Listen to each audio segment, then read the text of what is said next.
Well, it's that time where, I mean, there's nothing you can do. You're in, you're out. You may even be playing in the playoffs next week. Sorry to those who aren't. Me in a lot of leagues. And congratulations to you guys who are. And for those of you who have one more game you might be able to get in, I'm going to hit the intro for you.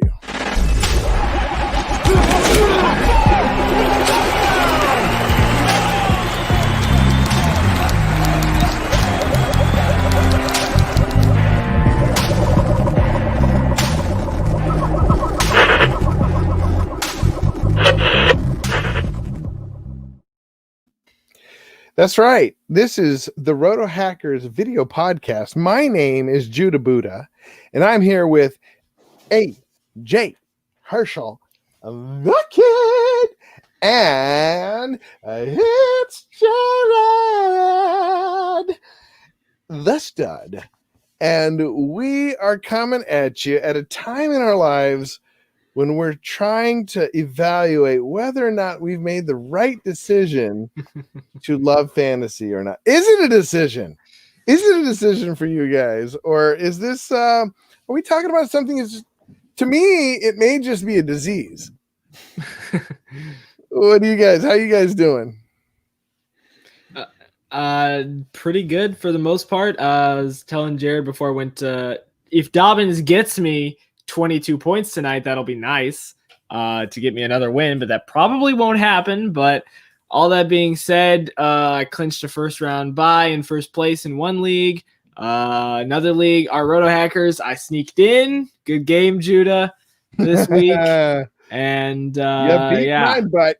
Wow. Yeah. One other, I came behind. I was down 30 and won by 40. Thank you, Josh Allen. Thank you, Cole Beasley. So yeah, not a bad fantasy week. Trying not to get cocky about it because I know the rest of the road's going to be kind of rough. And GG's math quest, good. Oh man, just missing out. That's rough, dude. What did he say? Is he in the chat? He's no, he's just 7th place in our listener league. I actually. Well, how are you doing, Jared? Yeah, doing all right. Kind of waiting to see how things work out tonight. But yeah, if J.K. Dobbins would like to break off an 80-yard touchdown run, and that'd be very nice. Or two, that would be fine. So not super hopeful. I needed some good production from the Ravens D and Dobbins, and they're both just kind of middling right now. I mean, Dobbins actually is doing great on what little he's getting, but you know, the Ravens are just insistent on, you know, keeping Mark Ingram in there and keeping Gus Edwards going. Yeah. So, well, I'll tell you what I needed.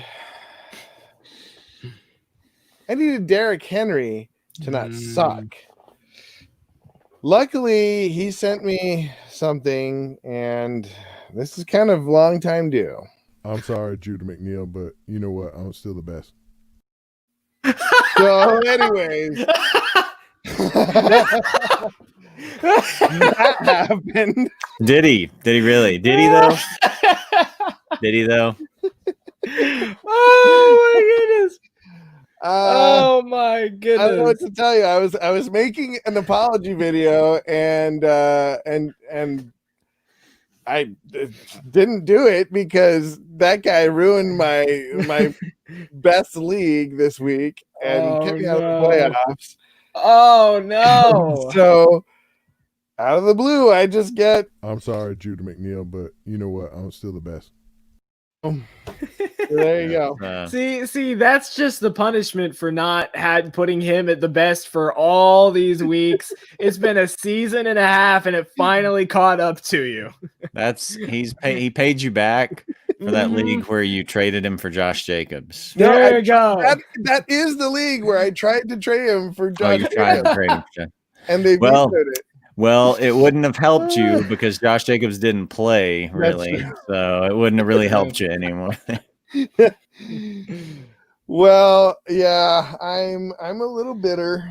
My I had my biggest league, my $100 league, where I was third place, lost to the second place guy. So I might still be in, but I doubt it because everybody is 6-6 in that league. Yeah, Or, you it's know. like our $20 league where a bunch of us are all bunched together, and we're still going to be bunched together I know. going into like it's all going to depend on next week. I do have one. I do have like my 250 league is interesting because I came into this week in 7th place at 4-6. I was playing the 6th place team that's 4-6.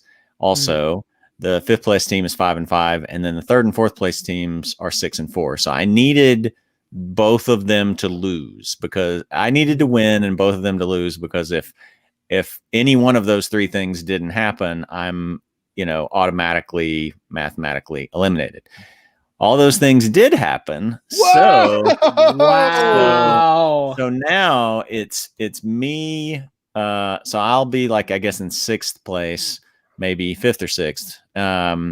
And then I still need though. So there's still 3 teams ahead of me, and I need 2 of those to lose, and I need to win, and then I also need to outscore those 2 in order. So it's still like I need a lot to happen, but it's possible. It's possible. I've got a chance. I chance. I mean, as much as Derrick Henry is sorry, I still could get in the playoff. I forgot that we have another game next week. I'm so focused because see, in our listener league, I'm already in the playoffs in my dynasty league, or I'm not in the playoffs in my dynasty, but somebody's in the playoffs. So I mean, it's just a couple of leagues that I paid for that I'm trying to get. So I got to remember to set my lineups, which is good that we're doing this because we can talk about waiver wires. Waiver wire pickups that might help. We have Ryan N already saying, "Hey, what's up, man?" Wait, where is he? Ryan? Okay, there he is. Yeah, so small, right over there in the corner, right under AJ Herschel, the kid. So, what's up, Ryan? I haven't seen you in a while. Which team is Ryan in the listener league? Yeah, he's oh my goodness, what's his team name? Tampa Dogs. Tampa Dogs. Yep, our resident Bucks fan. I'm sorry. Anyways, so hope you're doing well, man. Yeah, me too. I do want to say, who said that the Tampa Bay and Arizona would not be as good as everybody thought? You? Me. Okay. Yeah. They are imploding as we speak. But they actually Arizona did better than I thought. Yeah, for fantasy, I mean, it hasn't been that bad. I mean, this is coming from a guy who at one time owned Ronald Jones, Chris Godwin, Mike Evans, and Antonio Brown all on the same team. So yeah, you can imagine how fun that was. But Godwin hasn't been bad. Evans has been a little inconsistent, but he hasn't been bad. And I mean, with the exception of about 2 games, Rojo is still somehow getting production. I do not know. Well, here's the thing about them is they've all been okay in like tiny stretches. I have all of them on some league or another, and they have been disappointing. Evans has been like he's been so weird. Like he had a good start, and then although it was like a shaky start, where like a couple of those games he was just getting like 2 catches and both were like 2-yard touchdowns or whatever, or 1-yard touchdown. But he had a good start, and then he was trash for a while, and then 4 out of the last 5 weeks he's been really good again. So I don't know what happened, but at first I was like, oh man, this is going to be a bust, especially when Antonio Brown comes in. But it's actually worked out okay, and their schedule for the last 3 weeks is Minnesota, Atlanta, and Detroit. So if you somehow got into the playoffs with the Bucks, they could deliver something for you. That's you, right? You've got Evans. You've got Evans in that league we're in. I've got Evans in some leagues. Yeah. Okay, so Ryan N says my Listen League team underperformed. Believe me, that's brother, rough. I know the feeling. Yeah, I'm looking at his draft. He did have real good depth there. He had Mixon, Jones, Julio, David Johnson, Zach Ertz. It's just bunch of injuries. Bunch of injuries killed him, man. And having the toughest schedule in the league doesn't help either. Yeah, he had a tough schedule. He had to play me twice. Yeah. So, although the first time he did say I got lucky. So He gave you run for your money. Yeah. Thomas H says, well, all my tight ends scored points this week, so that's an improvement. Otherwise, looks like I'm going 1-3. It was okay. For me, it was bittersweet. I had one of the best weeks I've ever had. For all the teams that don't matter, I played spoiler for a lot of people. Yay! Nice. I mean, I think Lamar's going off right now for a couple of my teams that he didn't get me to the playoffs, believe it or not. Right. So let's see. Liam says, there it is. See? Week 1. You and Thomas H are a deadly combination as a coaching team. Liam, you made the difference. I only unlocked the potential that you already possess, Grasshopper. Some Karate Kid type stuff going on. That's not Karate Kid. Grasshopper? I know it's not it. Do you know what that is though? I can't That's remember before what your it is. time. I can't remember what it is. I know it, but it's help me out, Jared. I forgot the name of it. Is it I don't even know if I remember. It's gotta be before my time too. Is it it's not Kung Fu the Legend, is it? Or yeah, it's something like that. Yeah, David Carradine. Yeah, it is. Yeah. Okay. Yeah. Okay. That's I wasn't sure. I thought that was what it was, but I wasn't sure. Yeah. Sorry, Liam and Thomas H. You guys might be I don't know. Painfully groaning, listening to us flounder, trying to remember where that quote comes from. I've seen it and watched it, but it's true that it's like Karate Kid is way more for yeah. Have you guys both seen the Cobra Kai series? I haven't yet. It's on my watch list. I have, and it's funny you mentioned that because actually, apparently the full trailer drops tomorrow for season 3.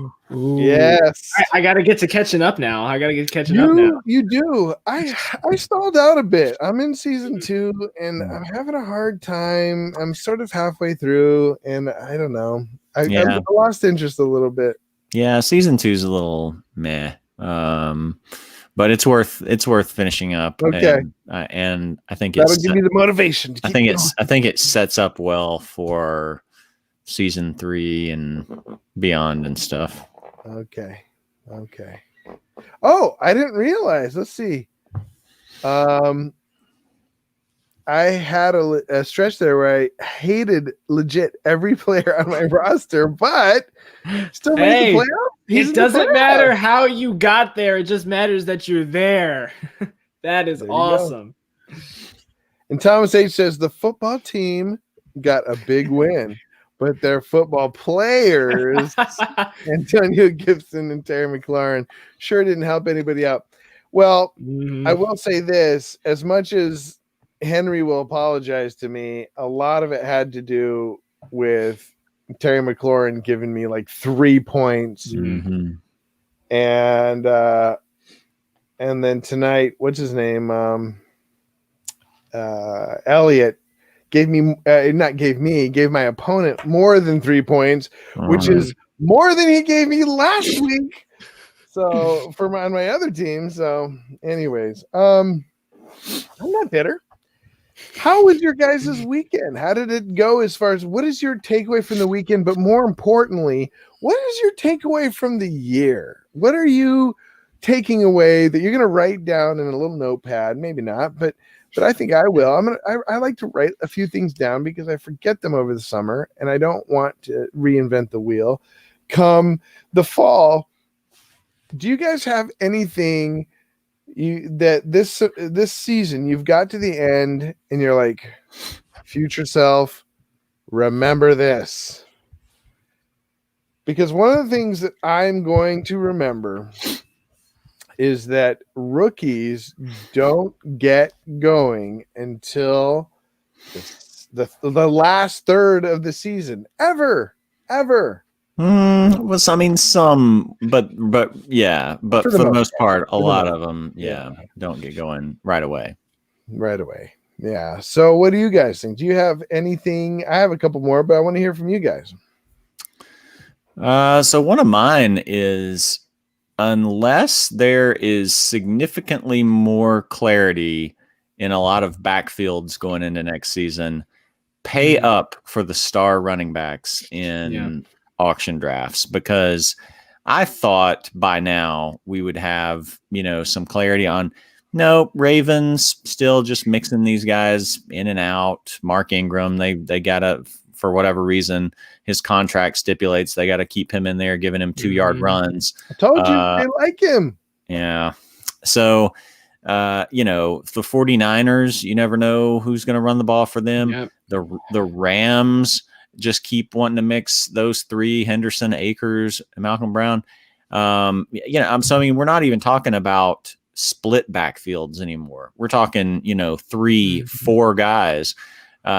So, next season, guys, and it makes it tough because, if you pay up for a guy like McCaffrey or Saquon and they go down, then, you've just blown, all that cash. So maybe make sure to get, if there's a clear backup, like a Mike Davis, make sure to get him too. But that's going to be my thing for next year is, waiting to see, like, is this just kind of the trend going forward with a lot of these backfields of we're going to go with committee.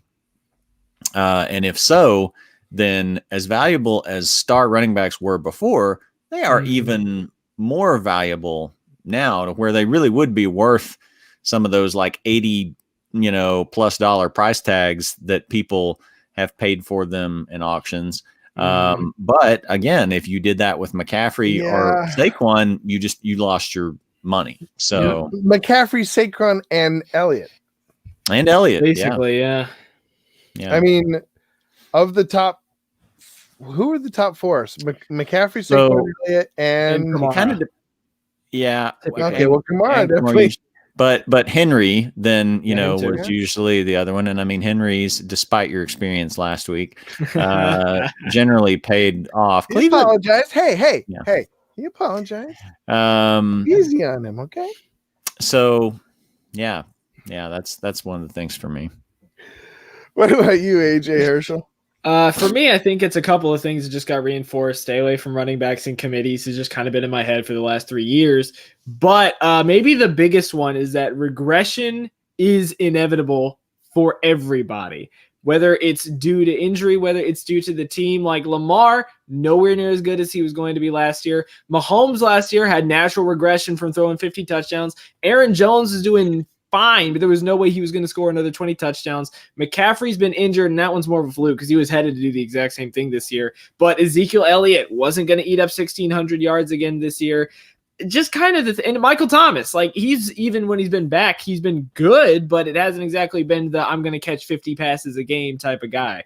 So maybe just the thing where, yes, you do have to rely on some past experience with players and teams to be able to have a look forward to the future. But at the same point, you're not going to have someone rush for 2,000 yards in back-to-back years. Regression is going to be inevitable due to a changing league and changing teams, and you can't rely on a star-studded season that breaks records to happen again the next season. I mean, when is the last time that's actually happened? I would say including positive regression, aka AK-41. He was due for some touchdowns, and boy, oh boy, has he got them.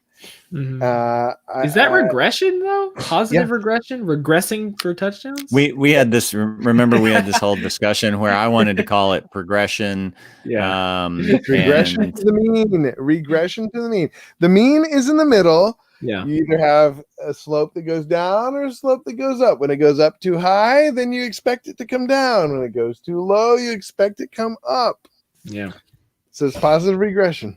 Also, another thing is for me probably just to not do what I did this year and draft multiple people on the same team. I have one league where I currently have Gurley, Julio, and Ridley, and I'm not sure what to do. And I only grabbed Ridley because he fell like an entire round later than he normally goes. So I was like, why not? These are two stud receivers who typically put up 15 or more every single week. Why not go ahead and get them? And unfortunately, more often than not, one of them's going to get injured. One of them's going to do something. Why wouldn't I trade away a stud receiver that I have the other one just in case for more running back depth or for more wide receiver depth? That is one thing I do need to do is make more sensible trades. That's one thing I need to do because I am a hard bargain. I just saw Juvano saying, Hollywood! Did Hollywood make a big play? He caught a touchdown. Oh, like 2 weeks in a row. Yeah, the Hollywood comeback is. So he caught a touchdown. So that means my man Lamar is going off. Oh my goodness. Mm-hmm. Yeah. Hey, thanks, buddy. Too little, too late. He needs to do it. He's the one that needs to be apologizing. He needs to apologize. Let's see. Anything to add to that, Jared? I was thinking about the trades and stuff like that. Did that bring anything up for you?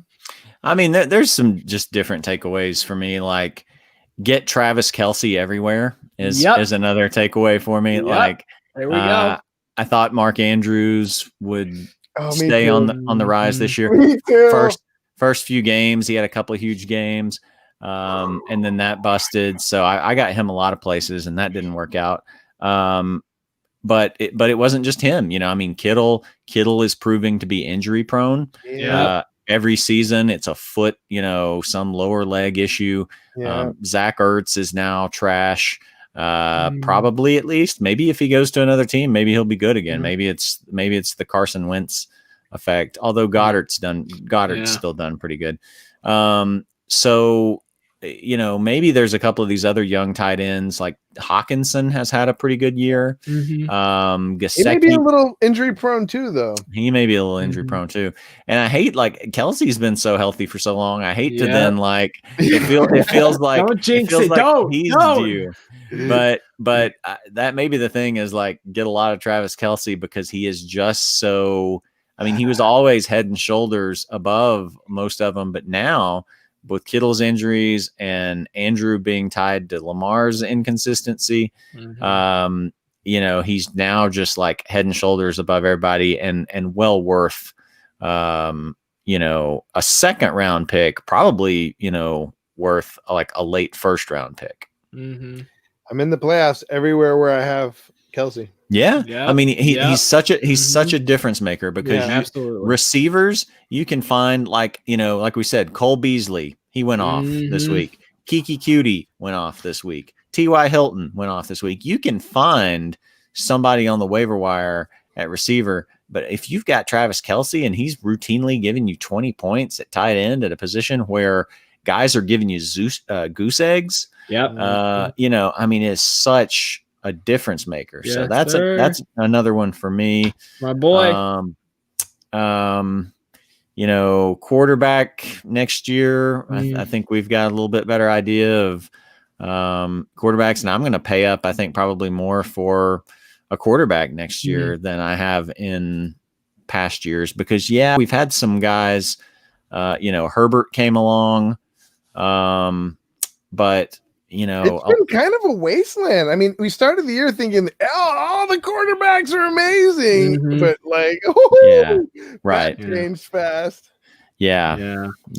So, and if you look at, you don't know what you're going to get out of that class next year. And like from this year's class, Joe Burrow, is he going to be ready to even start the season next year? Right. Like, are they gonna have their offensive line in a better situation to protect him? So I don't know. I mean, I think there's going to be more clarity in terms of who I'm going to be willing to pay up for in auction drafts next year. And that may be something I do too now, is drafting 2 quarterbacks. Because I like years prior, why would I do that? There's always so many quarterbacks on the waiver wire. And this year, it's like I'm lucky if I get get Jared Goff or something. Like I hope he blows up and they just don't give it to Darrell Henderson the entire game. I'm lucky if Baker Mayfield throws for 4 touchdowns or 5 points. Drafting 2 quarterbacks now seems, oh my goodness, makes so much more sense.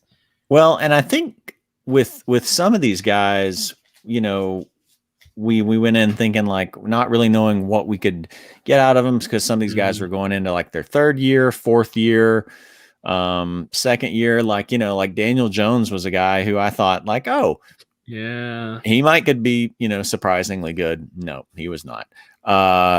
Jared Goff, not that I thought Goff was going to be good, but you know, there was potential. He had potential, you know, he's in a high octane offense, good offensive coordinator, good talent around him. And so it's still, even though I didn't draft him anywhere, it's kind of like, oh, well, let's see what we get out of him. Oh, garbage.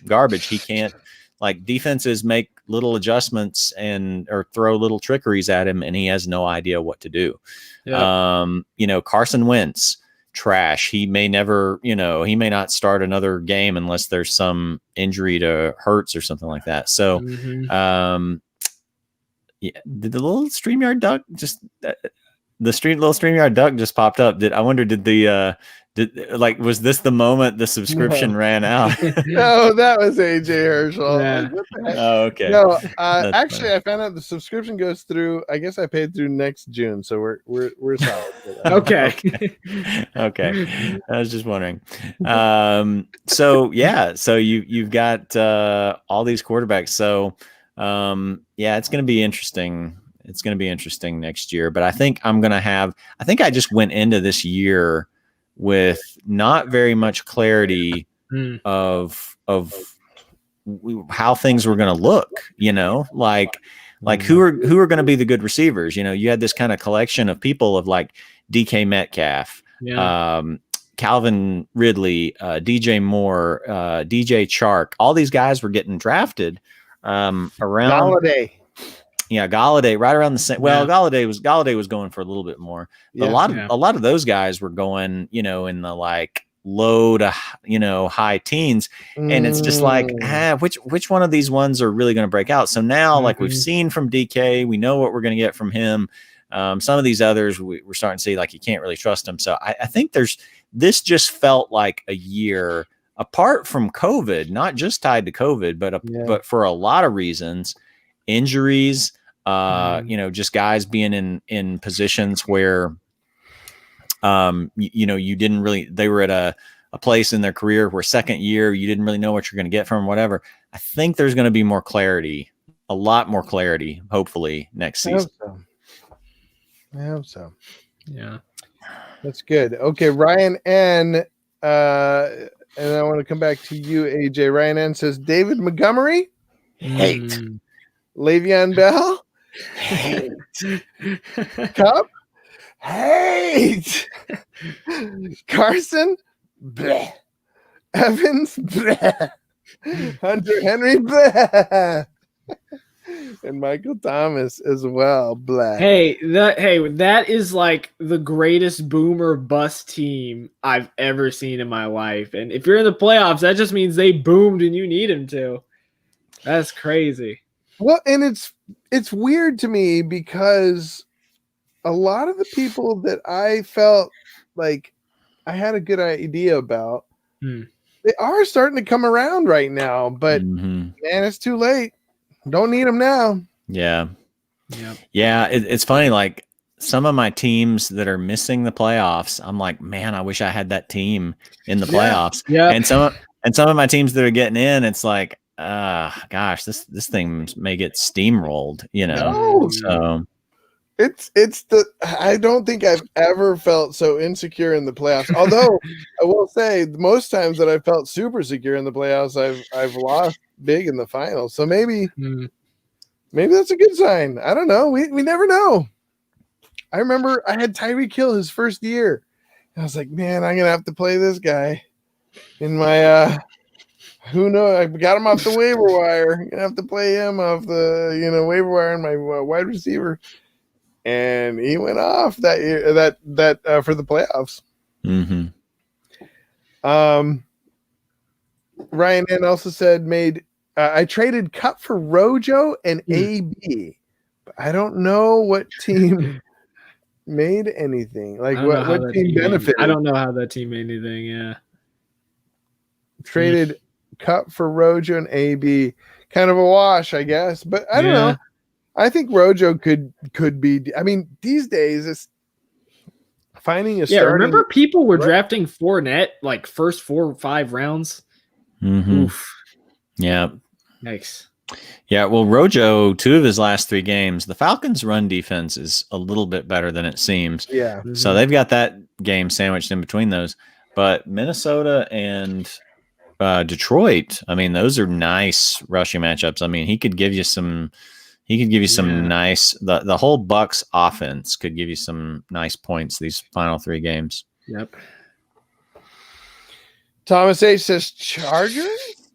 Ouch. Yeah. I mean, so I follow this guy who's a huge Chargers fan. I don't know if you guys I did not know that was a thing that existed. A Chargers fan? Yeah. A huge Chargers fan. huge Chargers fan. It's on the Pat Mayo Hour. His name is Jeffrey. I can't remember his last name. Jeffrey, and he is like one of the biggest Charger fans. I think he's like Canadian. And he is just so stoked about Justin Herbert that he doesn't even care how bad they're doing. And I'm like, I don't know though, man. They got to get their defense straightened out. They've had so many things go wrong there. Granted, a lot of it has been injuries, but still. And their offensive line, they need a better line. Yeah, true. Yes. True. Okay. That I forgot. That is one of the biggest things I'm going to take away from this year. I don't know if you guys remember at the beginning of the year. I had seen some guy. I forget what his name is. He's the offensive line. Oh, it used to be offensive line, but anyways, Ross Tucker.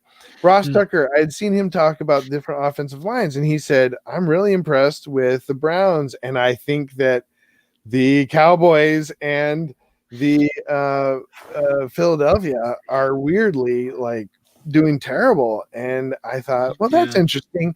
From now on, though, I am going to make more decisions based on offensive line because I feel like that's where it starts. A lot of the offense. Mm-hmm. You notice a lot of these teams are crumbling. Not because they have a bad quarterback or a bad running back or even a bad coach. It's their offensive line can't keep anything together. Mm-hmm. You guys seen that in Zeke. You've seen that in Zeke, like you said, Zeke and Sanders, those two. We've seen it in David Montgomery the first half of the year, absolutely atrocious. Most of Eckler's points have been coming off of PPR and catches and not running, so rushing yards. So, yeah, absolutely. They struggled. Yep. Liam says Ravens look like regression isn't happening currently. What are they losing? No, they're up 24%. No. They're playing Dallas. So positive regression? Thomas H says Waller. Wow. Yeah, that mm-hmm. I wish I had Waller instead of Kittle. And Waller hasn't been like he hasn't had a ton of just monster games. He's had a couple. But that's the thing is like when he does go off for one, I mean like he's had like plenty of like 5-point games and stuff like that. But I mean he's had some solid ones mixed in. He's really only had 2 of these beast games. But yeah, man, 38.5 points. That's some monster numbers. Wow. Yeah. Okay. Let's get through real quick and then let's go to the waiver wire. Ryan N says, if I had QBs other than Vincent Burrow in the listener, I probably would have made the playoffs. Sorry, Ryan. And Burrow, that's a shot in the dark, man. I mean, granted, his offensive line was terrible, but that's he was doing well. Happened to him. Yeah. Well. Never again waiting to round 9 or 10 for QB. I'm with you on that. I don't know. I'm gonna have to see how it goes next year, but I am glad for Mahomes in all the areas I have him. Yeah, I got lucky because I waited in our listeners league on quarterbacks and I took like Ben Roethlisberger and Daniel Jones cheap. Roethlisberger would have been okay for me, but I where I lucked out is I picked up Herbert, and Nice. that's what really kind of carried me. But also had the good sense to bench him last week against the And I followed your called that. advice. Same, me too. I benched him too on your advice, and so glad I did. Yeah. And anyone watching, realize Jared is going to go 11-2 in our league, so we can in number first place, so we can kind of already tell where the hierarchy is here of fantasy knowledge. And to add to that, just Jonathan Buster, the antagonist, says hasn't showed his face up here in a minute. Now realizes O-line's important. No, I'm not just now. I've always realized O-line's important, but what I meant was I'm going to start listening, first of all, to Ross Tucker. And second of all, I think it's more important to things that you wouldn't think, like your wide receivers. Why would your offensive line have anything to do with your wide receivers? Well, because if your quarterback is running for his life, aka Carson Wentz, you're not going to. Of course, he didn't have very many wide receivers, and he's not going to be running anymore because Jalen Hurts is going to be starting over him. So, So speaking of Jalen Hurts, let's play a little waiver wire action here. Sleeper waiver wire. We need to get to the waiver wire. So you guys, we were posting earlier. Jared posted about Jalen Hurts coming on. Jonathan Buster had already, both you guys sort of posted it to me at the same time. And my first question was, well, what does that have to do with fantasy football? I think it's interesting. In my league, I remember you saying, Jared, actually, when I was asking who should I draft in my dynasty league, you were talking about Hurts. He said probably Hurts. He's a good player. What have you? I always appreciate when other people bring up things I've said that I don't remember at all. Oh yeah, yeah, like because I mean we go through the fantasy season. And it's like what did I say? What did I even say about like something? Like I remember last week of like, oh, I said about this guy, but like basically beyond 1 week, I'm like, you could tell me that, you could basically tell me anything. I'd be like, okay, I guess maybe if you say I said that, all right. But I remember your suggestion was pick up Hurts. You're saying, how many times has Carson Wentz gotten hurt during the year? And Hurts is really good and fell for, I remember in our epic long draft episode, Hurts, we were surprised how far he fell. Well, I mean, you guys were really low. You guys were really low on Herbert, but I'll forgive you. I'll forgive you. Right. Only us. Of course, right. Yeah, totally misplaced him. No, that was me. What were you saying, AJ? Sorry. No, I was just saying, it was really interesting to see how far Hurts was going to fall because he's playing behind Tua for like the last third of his career at Alabama. And he shows up against the Packers, doesn't do bad behind a horrible offensive line, and is now doomed because he has to play the Saints next week. So, Philly, it was fun while it lasted. I don't know. I don't think he'll do so bad. We just after the Saints and what they did to Matt Ryan. I mean, that's an experienced quarterback. Saints really haven't gotten burned ever since Ryan Aaron Rodgers beat garbage. Okay, no, he's not. Their offensive line is not protecting Ryan like they should, but. No, Saints have shut just about every quarterback down in their path since Herbert helped get into 27 points. But no, I'm sorry. If I'm picking up Hurts anywhere, it's as like a desperation final week play because he gets Dallas. But I'm not starting him against the Saints, and there is no way I'm starting him against Buda Baker and the Cardinals. Jared, you're sort of saying the same thing in the chat, right? Yeah, man, I would not want to have to. I mean, if you're in a 2 quarterback league or something, or a 16 team league, and I don't know, but I can't see any real justification for starting him in a 10 or even a 12 probably. Well, there are other people on the waiver wire. Particularly, I noticed that Cutie is still on the waiver wire. Yeah. I tried to pick him up in a couple places, but are you guys noticing that like is he going to be the number one waiver wire pickup this week? And when is that going to be, by the way? That's not tonight, obviously. Yeah, I think it's tomorrow night, right? Tomorrow night. that's right. Would you guys go out and get Kiki a QT? Yeah. He's going to be one of the top 2 receivers in that offense. I picked him up in a few places last week. Actually, in our listeners league, I've got, Nice. I had like $57 left of fab budget that I really should have probably spent more sooner. But I'm like, yeah, I'll spend $10 on Kiki Cutie and $10 on I'm just 11-2. Let's get some more depth at wide receiver. Why not?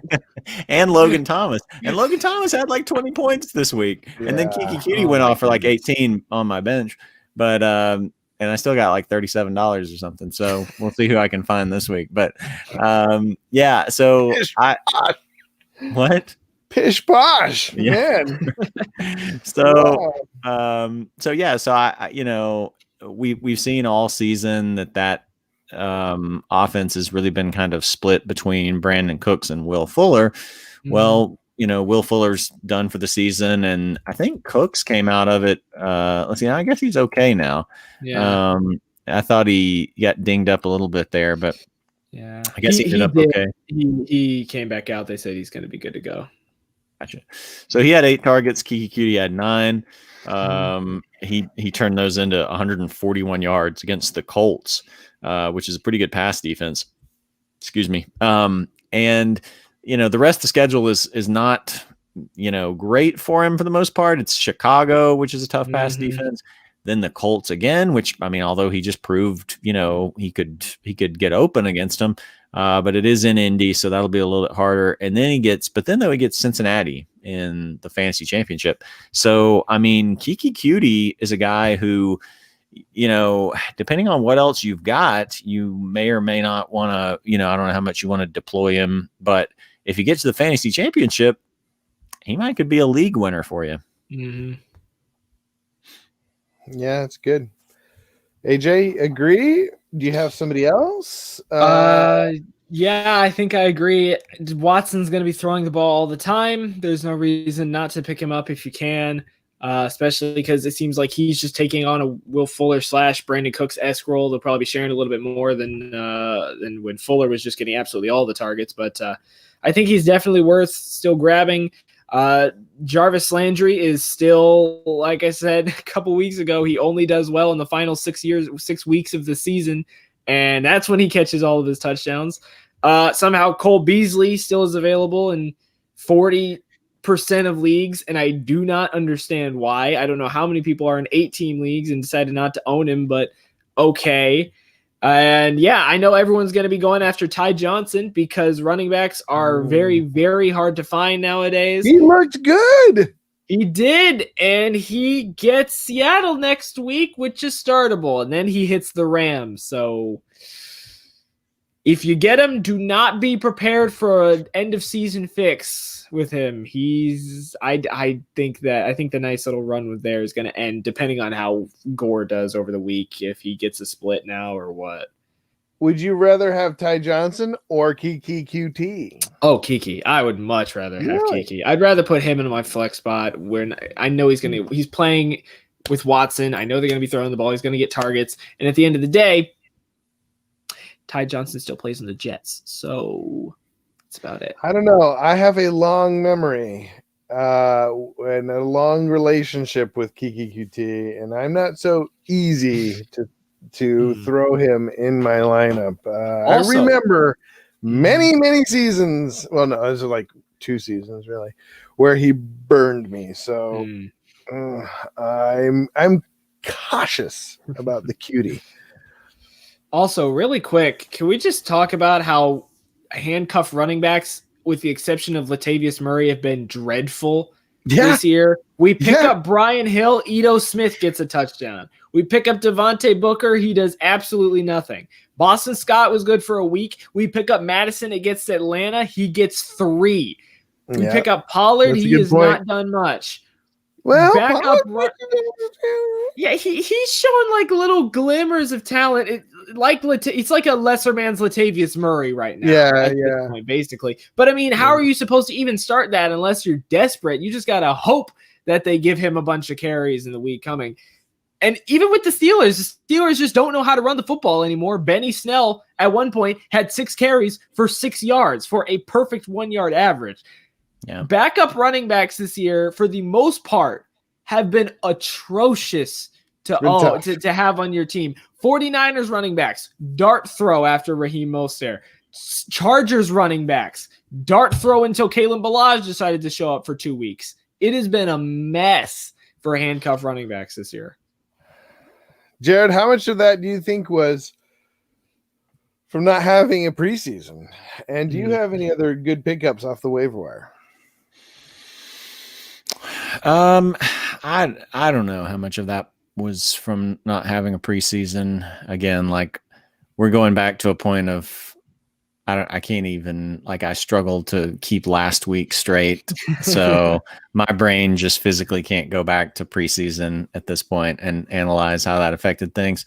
Let me if you got anybody else, let me while I'm kind of taking a look through the things here. I've got just a real quick defense that people may not be thinking about because of what's happening right now.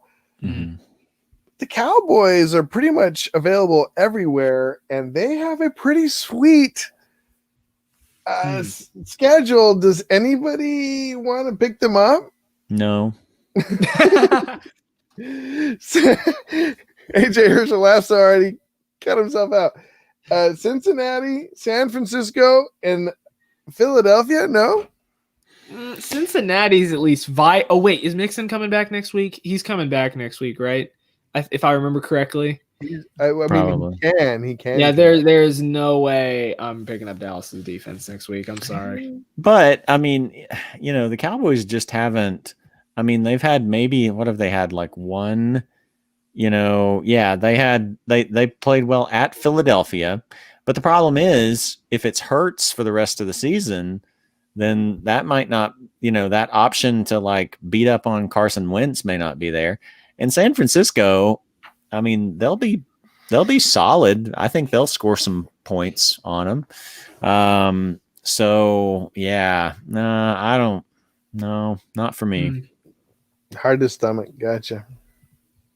Real quick, while you're looking, I'm going to also go to the chat. We got a few. Anthony, I'm sorry, man. He says, thank you, AJ, for acknowledging the disappointment of not making the playoffs in the listener league at the beginning of the podcast. But I had a great time. Thank you for letting me join. Hey, man, thank you for joining. Really, really glad to have you. All of you guys in the listener league. We're going to have another one next year. We might have to have 2 at that point. Oh, yeah. There might be a lot more. He also says, by the way, I'm not a conspiracy theorist, but weren't the Jets trying to lose that game to the Raiders? Jets going cover 0 in the situation, an all-time bad call. Perhaps they didn't want to risk losing number 1 in the 2021 NFL draft, where QB Trevor Lawrence will likely be a top pick. Yeah, I think that is that may be I saw somebody do that last year. I think maybe it was I think they did it last year. No, I don't think so. There was a tweet. I'll have to go back and see if I can find this tweet from an NFL analyst or statistician or something, basically saying like in that scenario, that basically end of the game Hail Mary scenario, as far as they went back looking, no defense had ever run what they ran on that play. No. Ever. See. Here's the thing, Anthony. I don't have a tinfoil hat, so this like little plastic thing. He's gonna have to do for right now. So, conspiracy theory. Sam Darnold's trying to keep his job, or at least try to earn a job somewhere else, Indianapolis, and he's trying to show that he can still play. And the Jets defensive coordinator for his last game, he got fired after this week. His last game said, "You know what? No, I'm not going to let you have this. We are getting Trevor whether you like it or not," and told that quarterback, "Hey, just let the fastest guy in the field slip past you and blame it on his speed." There's no way this is a coincidence. I'm with Anthony on this one. It makes no sense. No sense at all. I know that nobody's ever done that, but I do remember something last year where, and I think it was the Jets, where they didn't cover anybody, and it wasn't a Hail Mary, but I think it's pretty obvious they were tanking, right? Oh yeah. Yeah, 100%. I'm trying to watch the 76ers, man. They it would be funny if Trevor Lawrence went back to school. Although it's a pretty good class even without Trevor Lawrence. It is a pretty good class. It is.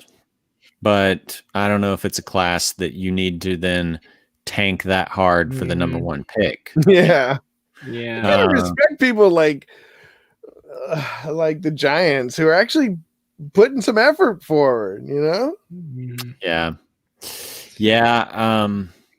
Yeah. I mean, it's going to be an interesting quarterback class because you're going to have, assuming they come out, you've got Lawrence, probably Justin Fields, the kid from Notre Dame, or no, I'm sorry, not Notre Dame, North Dakota State.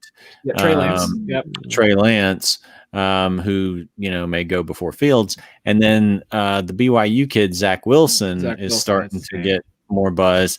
That wouldn't be, and like I'm curious again with the Colts. I mean, the Colts drafted Jacob Eason, but they used a 4th round pick on Jacob Eason. So I'm curious to see if the Colts are going to try to make, because they're probably going to be but they're going to be farther down in the draft. But I'm curious to see if they're going to try to get where's Zach Wilson going to go? Maybe they try to go up high enough to get him or something. I don't know. So we'll see. And even like after him, there's a decent amount of depth because you still got Kyle Trask who's putting up a Heisman-like season, which as a Georgia fan, I hope that ends in the SEC championship against Alabama, but that's neither here nor there. You got Mac Jones, who granted he's got a great supporting cast, but he'll probably go somewhere in the mid rounds as well. And I mean, Jamie Newman is still was highly touted before he opted out this year. And even with Justin Fields, we may not be able to see what he looks like in a CFP kind of game for the last season because Ohio State, Michigan got canceled. So they're no longer eligible for the Big Ten championship and probably no longer eligible for the college football playoff. So we may not even get some great film of him except for the Indiana game. It's crazy. And this is why, folks, you don't want to miss our draft special where we did, I think it was a 4-hour episode. It was fun. Crazy. I loved it, and I'm looking forward. I'm really looking forward to it. I'm not. I don't really care about all these names. I heard, but it is so interesting to see. Especially, it's been fun seeing what played out. A lot of what you guys said played out with some of these really good players. Like what they're taking, what was the guy they took first? The Las Vegas. Henry Ruggs. You guys couldn't believe it, and I was like, really? Is he terrible? And he's been. Can you imagine? They had he's been what they drafted him for, a speedy guy who catches 2 50-yard catches a game. Well, I don't know about a game, like once every 5 games this season. So, I mean, he may still develop into something, but I mean, there was never any, and there still isn't any justification for drafting him over at the very least, like CeeDee Lamb and Jerry Jeudy. I mean, that's very least, and then probably beyond that. I mean, maybe Jefferson. That was my guy coming into the draft. Yeah. And then you've had Chase Claypool. You've had Pittman come on. Pittman, And I mean, those were second round guys. T. Higgins. T. Yeah. Higgins is now. So it's just like the ghost of Al Davis coming back again to draft the speed receiver who's not gonna do that much. Yeah, I mean, granted, this is John Gruden, who's had like notoriously difficult playbooks throughout every team he's coached. So I mean, that's got to be kind of intimidating for a first year guy, though. To be fair. Yeah, I mean, he could develop next year, but it's difficult for me to imagine him, being CeeDee Lamb or Jerry Jeudy's had bad quarterback play and he's been hurt some, so it's kind of hard to tell with him. But I mean, Justin Jefferson, CeeDee Lamb, some of these guys have just been phenomenal. Yeah, they've been really good. Did you have any more waiver wire pickups, J-Rod? It's not like it's not a great night for. I mean, it's not tonight. It's tomorrow night. I know, but it's not a ripe crop, right? No. There's a lot of guys. I mean, there's some guys that I'm just kind of waiting to see, like, what's the status of Antonio Gibson? And if he's going to be out, then McKissick and or Peyton Barber, could potentially be some good pickups. A couple other guys I'll say, is Philip Lindsay's out on a lot of waiver wires, and he got 14 carries last week. He did nothing with them. The last 2 weeks, he's had 9 carries for 20 yards and 14 for 26. I don't know exactly what's going on with him, but their last 3 games is Carolina, Buffalo, and the Chargers. So that's a nice little schedule. And he's had, prior to those 2 games, he had 16 for 82 in a game. So, people may be desperate at running back. You're going to have teams that are desperate at running back, where all you've got is a dice roll, and that dice roll may be worth it. Cam Akers is still only 53% owned. He's a little over 50% owned, but it's only 53%. He's going to be a popular pickup. Although he got banged up, in that win, he has a hard time. Like that whole Rams backfield, it's like him and Darrell Henderson just sort of like exchanging injuries of like who's going to be injured this week. But he's probably worth taking a shot on. Let's see who. Maybe not for this week. I don't think he's back this week. Let's see. Let me check real quick. I don't think he's back this week. But for the fantasy playoffs, John Brown is going to be back.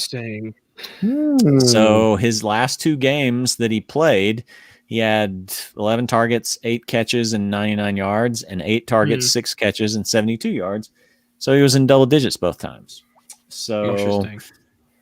Yeah. Also, go ahead. I was just gonna. No. If you got anything else, go ahead and finish. Because this is a different thing. No, that's about it. All right. I was just gonna say one other person to get out there. I brought him up last week. He is 1% owned. If you are still hanging on to the Mason Crosbys and the Zane Gonzalez's and Matt Praters of the world, I would like to bring up the fact that Washington football team kicker Dustin Hopkins has now scored 10-plus points in 5 straight weeks. And now get San Francisco, Seattle, and Carolina, which is a pretty forgiving end-of-the-season schedule. This dude is out on your waiver wires. He is Hopkins. 1% owned.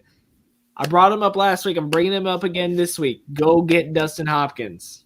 Dustin Hopkins could win your league. There you go. All right. Dustin is dusting those footballs off. I got nothing. Clutchful, on the other hand, he has a question. I have Delvin Cook, James Robinson, Antonio Gibson, Myles Gaskin, Adam Thielen, Robert Woods, Corey Davis. Nice. Someone offered me Lamar and Calvin Ridley for Russell Wilson. Do I accept it? Is this a really? Nah. You don't think so? I don't know. You think Russ is going to bounce back? I do. I think he's going to do just as good as freaking Lamar Jackson. See, I mean, for me, it's all about the playoffs, and especially Week 15. Lamar gets the Jaguars. That's true. Russ gets the Redskins, the team formerly known as the Redskins. The Washington football team.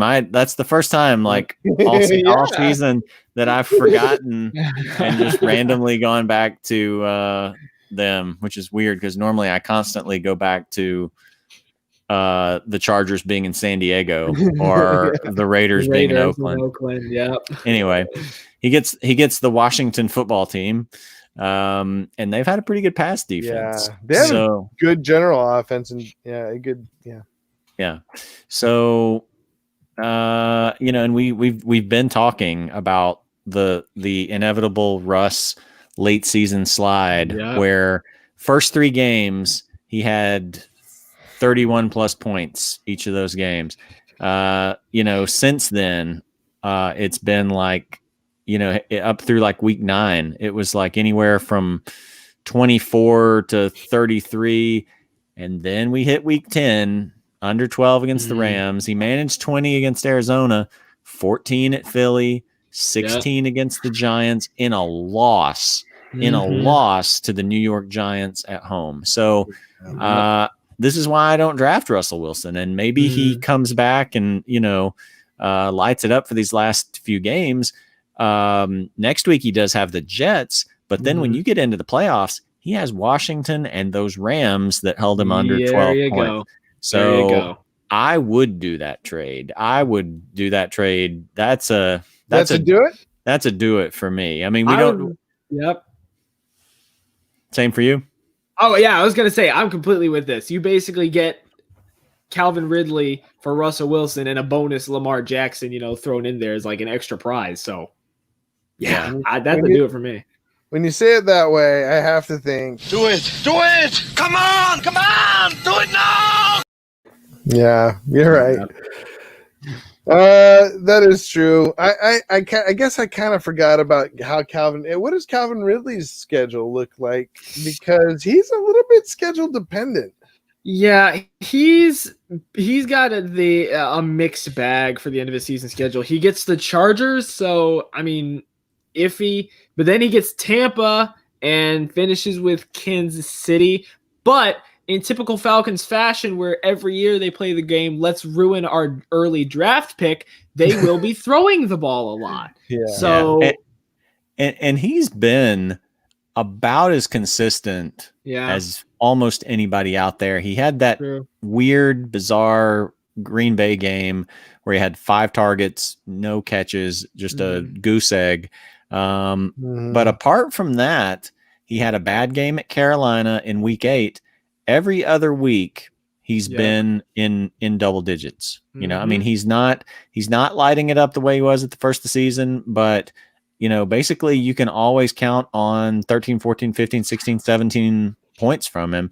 And if I can get that from a wide receiver, hey, thumbs up. I'll throw that in my lineup. There you go. He says, predicate bosses.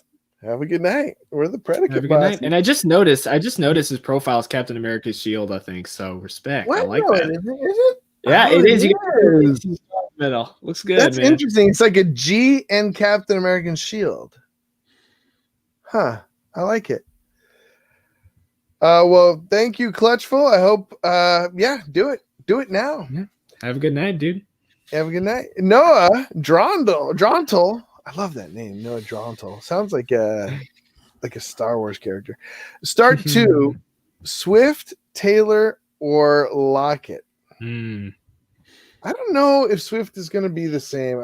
I'm a little wary of him. Taylor looks to be back up on the saddle, and Lockett is due.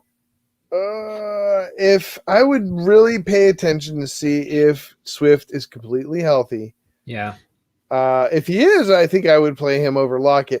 But I think to feel secure in the playoffs, I'd go with this weird, but Taylor and Lockett. Yeah. What do you guys think? If Swift goes, I would have to start him against Green Bay. Taylor, it's a nice matchup against the Raiders, who just got torched by the Jets' third and fourth string running backs. Yep. Ty Johnson had 22 carries for 104 yards and a touchdown. Tyler Lockett, he could blow up for you, and it's a good matchup. Yeah. It's very hard to bench him against the Jets. But it could also be like entirely DK Metcalf, or, Russ could just be still lousy. So I would, I guess, give a slight, edge to Taylor over Lockett. But I mean, I would be good starting any of those three. And if, like Judah said, if Swift is iffy, or it's like he's weird leading up to the game, then maybe I would go with the other two. Yeah, for me, Taylor's the easiest stardom after getting 21 last week. And then, like Jared said, he gets the Raiders next week. So there is no way he is sitting on my bench. Not a chance. He's the easiest one out of those three for me. And then I think this is a situation, if Swift loses that questionable tag by Friday, I think you put him in. Green Bay's running defense is atrocious. But then you hit Tyler Lockett, and if Swift's questionable Saturday night, that to me tips me off that he's not going to be 100%. If he's still questionable going into Saturday, I think I'd prefer Lockett. And Russell Wilson's probably last really good matchup before heading into a tough playoff schedule. So I'll go Taylor, and iffy on Swift still right now. I think it was an illness he had last week. I don't know how he's going to be feeling this week. So I'll go tentative as of right now, Tuesday, with the knowledge we have. I'll go Taylor and Lockett right now. But if Swift's good to go by Thursday, Friday, I'd say put him in over Lockett maybe. Okay, well, this is probably going to be the biggest game of Lamar's season so far, right? I mean, they still have him in. They're whooping him, and he's in the red zone running it. I actually benched him in a couple places, but I won. So nice. I'm in the playoffs too. So in those two places, man, oh man, Lamar. I could use a JK touchdown here if there's one. Me too. Oh, did he get in? Yes, he did. Oh, he just saved me in a league. Hey, let's go! He just saved me in a league. I was down. I was down like 103.98 or something like that, and so he gives me. So I'll win that by just over a point. And I'm totally gonna go back, and I'm gonna cut that. I'm going to cut that part where I said, J.K. Dobbins can save your league. And then I'm going to cut to Jared said, oh, J.K. Dobbins just saved my league. He did because I had to win to stay alive to have a chance in the playoffs, because we're all bunched up at like 6-6 competing for those last two playoff spots. So he just saved me. He's not going to give me quite enough in a couple others here, unfortunately. But you needed a lot from him because he's got double digits. Yeah. Well, one of them, I needed 21 points from him. So it was a pie in the sky.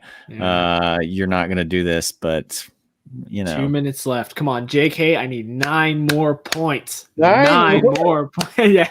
Well, what we need is for the Cowboys then to score 2 late touchdowns to send this into overtime.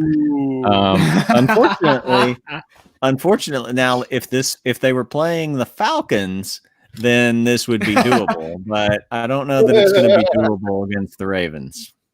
Well, that pretty much does it. Noah says thanks. Yeah. And Noah Drondel. That may be a character from Dark. But anyways, do you guys have anything else? I'm beat and ready for bed.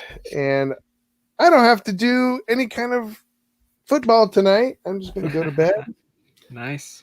And expect next week to be okay, I hope. I won. So you know what's interesting is we have this one, my favorite league I talk about a lot, the church league. We have this one guy, he's a younger guy, and he's given up. And he is the number 2. He stopped doing anything with his players. No. He lost this week. He won last week because he had Tyreek in his line. He has Tyreek. He has Ridley. He has Tyreek. He has Julio. He has a lot of great players, and he's just stopped playing. No, which is good for me, but I don't know. It's weird. In one of my leagues, fortunately, it's like it's $100 league, but it's one where I was already out of it anyway. I think third and fourth place teams were playing each other. Second and fourth place teams. The fourth place team, was kind of right there, tied with the fifth and sixth place teams as far as record. The second place team benched all of his, he had Tyreek Hill, Derrick Henry. He tanked? He threw? So somebody posted, on the board, this is collusion. I'm reporting this to Yahoo, which I don't know if they'll do anything about it or not. Yahoo's pretty terrible about, never doing anything about anything that actually matters, but then getting mad about some little, meaningless something. Yeah. But it's weird because sometimes you would see that if a guy was going to play, if he was doing it in order to get a better playoff matchup or something, but it's still he wouldn't be playing that guy. And plus there's a whole week left, you don't know what's going to happen in that final game.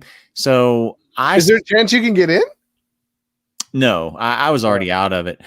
And what this would do then basically ensures that fourth place team stays in that fourth place spot. So that would make me mad if I was competing for that. So I don't blame those other guys for being mad. But what I suspect is that they're probably in at least another league together, and they've got some agreement that the other one will, tank for him or something in that league. Because there's no other reason for him to do that, because it's not going to affect his matchup. You don't even know. It's still too early to know. So yeah. That is interesting. What's his name? Get his name. In case, because we often come across, he remembers that one guy, he's in that league I just lost. In fact, he's going into the playoffs and I am not. What was his name? I get his name right now. He's good. I mean, he's weird though. CWI Fantasy Sports guy. Oh, here's the hilarious part. I'm just looking at this now. He's still gonna accidentally win. No way! I'm gonna screen cap this for you guys because he benched Derrick Henry, he benched Cooper Kupp, he benched Dalvin Cook, he benched Evan Ingram. So he didn't start a tight end, he didn't start a running back, and then had a bunch of garbage players, but he's gonna win 79.66 to 77.6. Wow. So he tried to throw that game for the other guy and still did not. I'm going to screen cap this and send it to you guys. That's amazing. This is 2020. Yeah. Oh my goodness. That's fascinating. That's amazing. Yeah. So yeah. Yeah, let's keep this for eternity. Yeah. Yeah, I'll screen cap some of the stuff in the message on the message board and stuff like that. Yeah, that's a good idea though to to kind of pay attention to who it is, just in case like you get in a league with him. I don't know if I'm in any other leagues with him or not. He just started last season. His profile's just from last season, so I don't know. Maybe. Yeah. Oh, Jared, I forgot. I can't remember. Did you hit 1,000 wins now? Are you officially at that win count, I assume? I did, yeah. Let's go. I got over it. That. I got over it last week, so I got up to 1,005. 1,005. Right. So Nice. yeah. Yes. Yeah. That's good. The absolute stud, ladies and gentlemen. That is awesome. All right. Well, this is interesting. I just realized I may still have a chance at the playoffs because that guy, so CWI Fantasy Sports, remember the guy who was like taking all those people? He was already out of the playoffs. I'm in fourth place. I thought I was in third place. I'm in fourth place. I go to fifth place. He goes to fourth place, but we play each other next week. Ooh. Nice. Still in it, guys. I'm still in it. Very nice. In our $20 league, like I've been in fourth, but even though we all won this week, like you and Sideshow scored a bunch more points than me, and so you're gonna leapfrog me, but I can still, it's all gonna be like Next week. Yeah, it's all gonna come down to like who wins, who loses, the points. But wow. I do have a tough matchup next week. I've got a guy who you have the number one guy. Well, he's not really the number one guy, but he has Derrick Henry, who gets Jacksonville, and he gets Christian McCaffrey back. And he's got like Rojo against Minnesota. He's got Justin Herbert against Atlanta. He's got DeAndre Hopkins. He's got Deontay Johnson. I mean, he's got like a stacked team. Like his team name is best 6-6 team ever. And he's right. That is probably the best 6-6 team ever. So my goodness. it's gonna be hard for me to beat him. Yeah, I feel bad. I'm in this one league with just some family and friends, and there's one guy in our league who is like, he has like the greatest 2-10 team you've ever seen. He has Aaron Rodgers, Aaron Jones, Nick Chubb, Alvin Kamara, Antonio Gibson. And the best way I can describe his season, he put up 163 points on me one week, and I put up 164. That has been his entire year, and I feel so bad for him. He's had the hardest schedule, like, by far. I feel so bad for the guy. Because I know him, too, and I'm like, dude, that's... Go ahead. No, I was just gonna say I feel that pain. I've had that's been the other thing this season is I have had so many like losses of less than a point. Like I think I told you like 1 week I had 3 teams, and thankfully they were only $20 teams. All 3 of them. 3 of them lost by less than a point in one week. In 1 week, So it's like. And I honestly, like, I've had good luck in the past with that stuff. It's like all of the bad luck collected this season on me, So like I can't complain too much because in the past generally I had come out on the winning end of those, but this season it's like it saved it all up for this season. Negative regression. Yeah, positive regression. Anyways, so. That will do it, guys, unless there's anything else. I think it's going to be interesting. I thought the season was over, and I forget there's more games to play. You're like the fantasy football version of the player who drops the ball at like the half-yard line and doesn't carry it on into the end zone. You're like the fantasy version of that. That's why I need you guys. That's why I'm glad to have you guys, because keep your focus. If we weren't doing this, I'd be like, well, Like playoff berth, yes. It's week 15.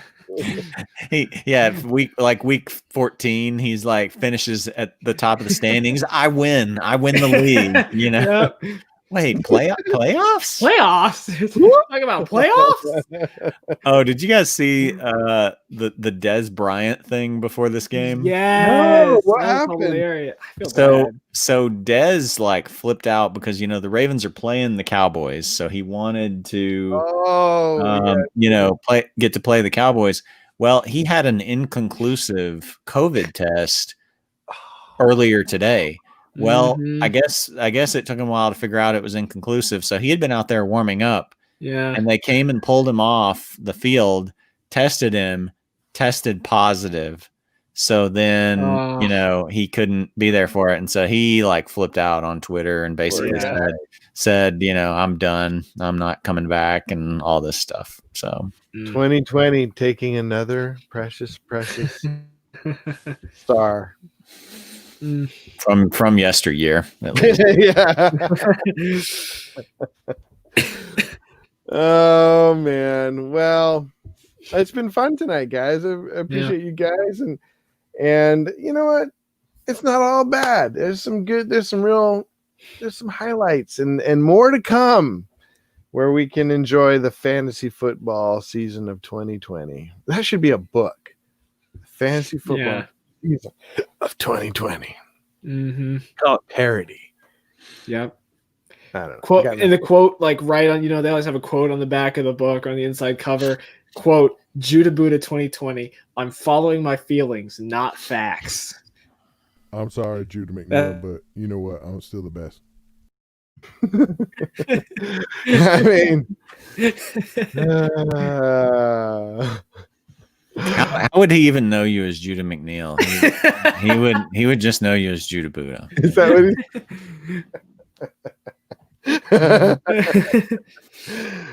All right, guys. Well, that's it for me. Good night.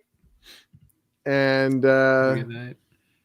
have a good rest of the Good week. luck on the waiver wire. Tomorrow night. Yeah. You stole that from J-Rod. I know. Yeah, I know. I thought about it as soon as after I said it. I was like, I'm happy to pass that torch at the end of the season here. I don't know if I have the energy. It's week 13. It's the end of week 13.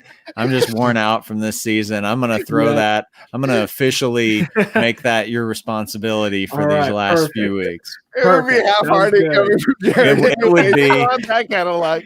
Yeah, it would be completely half-hearted. Like, good luck on the waiver, whatever. I don't know. Stuff. All right. Good night, everybody.